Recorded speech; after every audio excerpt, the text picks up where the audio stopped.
Alex, I spent the better part of yesterday afternoon just staring at my floor. Not because I lost a screw, though that happens more than I'd like to admit, but because I was trying to figure out how I managed to make a 20-foot walk between my jointer and my planer. By the time I'd milled up 3 oak boards, I felt like I'd finished a 5K. Is that why you were winded when I walked in? I thought maybe you'd finally decided to start that shop yoga routine you keep joking about. No yoga, just the sheer realization that I've spent years building a shop that's actively trying to keep me from getting any work done.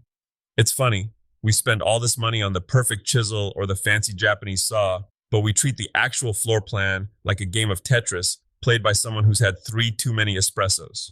Well, today we're tackling that head on. The Tiger Den podcast, deep dive into small shop layouts. Because most of us don't have a 10,000 square foot warehouse. Most of us are fighting for every inch of a garage, a basement, or, God forbid, a spare bedroom. Or a mobile home shop. I was reading Ralph Chapman's stuff recently, the ultimate small shop guy, and he actually talks about setting up in a mobile home. Now, that is a man who knows how to make a square inch scream for mercy. Okay, but before we get into the extreme tiny shop Olympics, let's start with the basics. If I'm standing in an empty garage, bare concrete, one flickering light bulb, and a dream, where do I put the first thing? You start with the journey. Think of the wood's life cycle. It's like a cruise ship, but with more chances of getting a splinter. It comes in the door as a big, heavy, ugly plank, and it wants to go from rough lumber to finished heirloom with as little sweat from you as possible. Step 1, store that wood near the door. For the love of your lower back, don't make yourself carry a 4x8 sheet of 3/4 inch plywood all the way to the back corner. I remember when you moved that rack. You spent 3 days grumbling about how the physics of the shop were shifted. It's true, but man, when you can back your truck up, slide those boards right onto the rack, and then, here's the kicker, have your miter saw right there, that's the first big win. You cut them down to size immediately. No more walking 15 feet with a 12-foot board, trying not to knock over your drill press like a row of dominoes. Okay, so heavy stuff stays by the door. But once it's cut to length, it's gotta get flat and square. That's where the triad comes in, right? Exactly. The joiner, the planer, and the table saw. They're the 3 musketeers of the shop. You're going to be bouncing back and forth between them like a pinball. If you've got the space, you want them grouped so you can reach one while still practically touching the other. What if I don't have the space? I've seen those small shop videos where people have their table saw shoved against a wall. Is that a cardinal sin in the Tiger Den?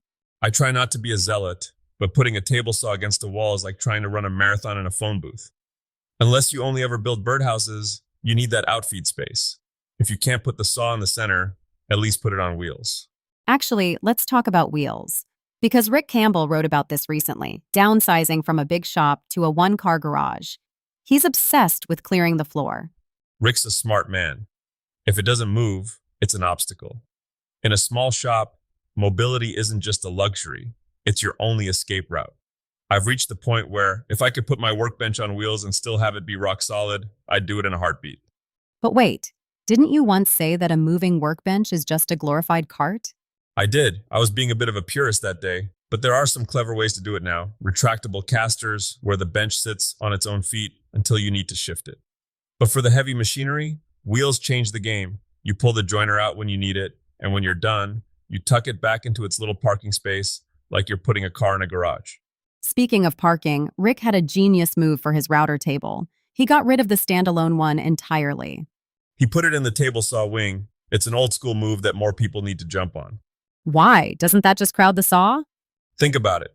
Your table saw already has a massive flat surface and a high quality fence. Why build a second one? If you bolt a router plate into that right-hand extension wing, you've just reclaimed 4 square feet of floor space. That's enough space for a shop vac or a small scrap bin. In a tiny shop, 4 square feet is a kingdom. So you're using the table saw fence for the router too? You can just bolt a sacrificial face onto it so you don't chew up your good aluminum fence. Rick even went a step further. He used a lift that lets the bit drop completely below the table. 1 second you're routing a profile, the next you're ripping a board, and the router's just gone. Stealth woodworking. Let's shift gears to the Zen part of the layout, the workbench. You're pretty adamant about where that goes. Put it by the window. I mean it. If you have a window in your shop, that's where the bench belongs. Is this just so you can watch the neighbor's dogs? Part of it, sure, but natural light is the best quality control tool you own. You can have all the fancy LED shop lights in the world, but nothing reveals a sanding scratch or a gap in a dovetail like raw sunlight hitting the wood at an angle. Plus, woodworking involves a lot of staring and thinking. It's a lot nicer to stare at a tree than at a piece of damp drywall. And the tools? You want them within arm's reach? If I have to walk across the room to get my marking gauge, I've failed at shop design. Everything you use at the bench, chisels, mallets, squares, should be tucked right behind it or right under it. I call it the cockpit theory. You want to be the pilot. Everything should be accessible without your feet moving more than a couple of inches. I've seen your cockpit, Tiger. It's more like an organized explosion.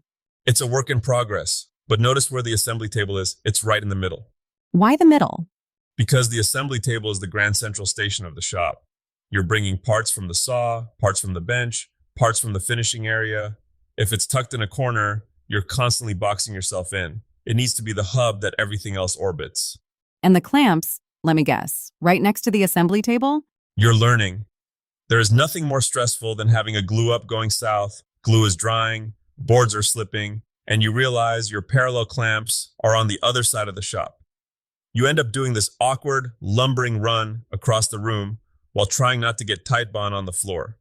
It's a comedy of errors that usually ends with a seam that won't close. Okay, let's talk about the stuff no one likes to deal with. The hidden layout, electricity, and dust. The plumbing of the shop. This is where people really get tripped up. Ralph Chapman talks about this in The Ultimate Small Shop, the idea of powering machines off the walls. What does that mean? Most people just plug everything into the nearest outlet and then spend the rest of their lives tripping over orange extension cords. That's a shop disaster waiting to happen. If you're laying out a shop, you want to think about drop downs from the ceiling or running your conduit along the walls in a way that keeps the floor clear. And lighting. More is more. My rule is, if you think you have enough light, add 2 more fixtures, especially over the shadows. If you can't see the blade, you shouldn't be using the tool. What about the noise? You're in a garage, the neighbors are 5 feet away, and you're firing up a 15-amp planer that sounds like a jet engine taking off. That's where soundproofing comes in. And I'm not talking about professional recording studio foam. Even just adding some insulation or using the cleat method for your cabinets can help dampen the vibration. But honestly, the best layout tip for noise?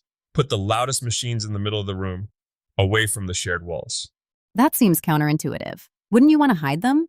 If you put a planer right against a shared wall with your neighbor's bedroom, that wall acts like a speaker cone. It vibrates the whole house.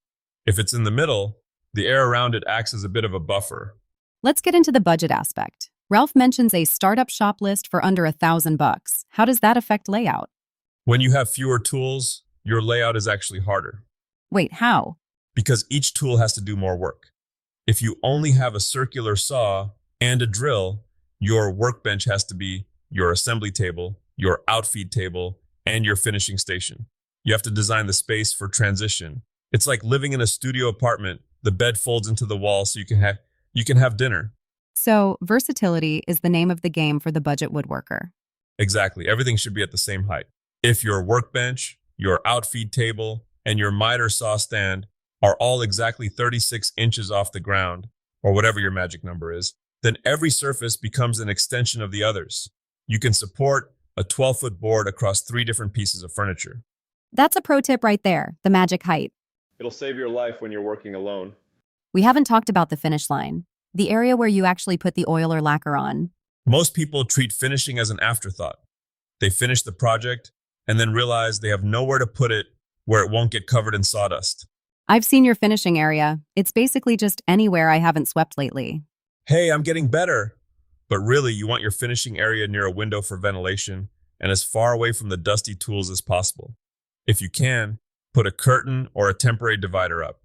There's nothing more heartbreaking than spent 3 weeks on a table only to have a stray puff of sawdust from the sander land right in your wet varnish.